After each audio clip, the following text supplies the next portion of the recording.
Welcome to Kenton's videos. Enjoy the video.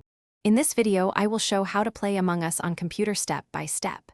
Begin by installing the game from Steam or the official store, then open it and choose online or local.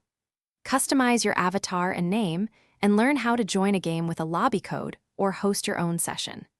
I will walk through game modes, basic controls, and how to navigate menus so you feel ready to play confidently with others.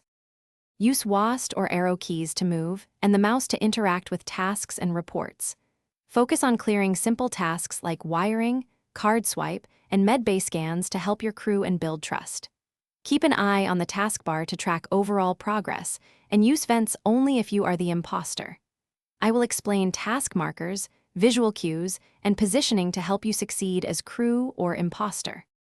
Quick recommendation: if you like comfort while gaming, try Darn Tough socks for durability and a lifetime warranty. They feel great during long play sessions. If you are finding this video helpful, please subscribe and like so I can keep making guides like this. Check the description for the link and other deals to grab a pair if you want. Thanks for the support. Now let's get back to the video. When a meeting starts, quickly summarize what you saw and where, keeping statements short and factual. Mention timings, vent scene, or tasks you completed to support your claim, and ask others for their locations to cross-check stories. Avoid rage accusations and listen carefully to contradictions that could expose an imposter. I will cover how to defend yourself, how to spot liars, and when to skip voting to prevent mistakes. Thanks for watching. Consider subscribing if we helped you.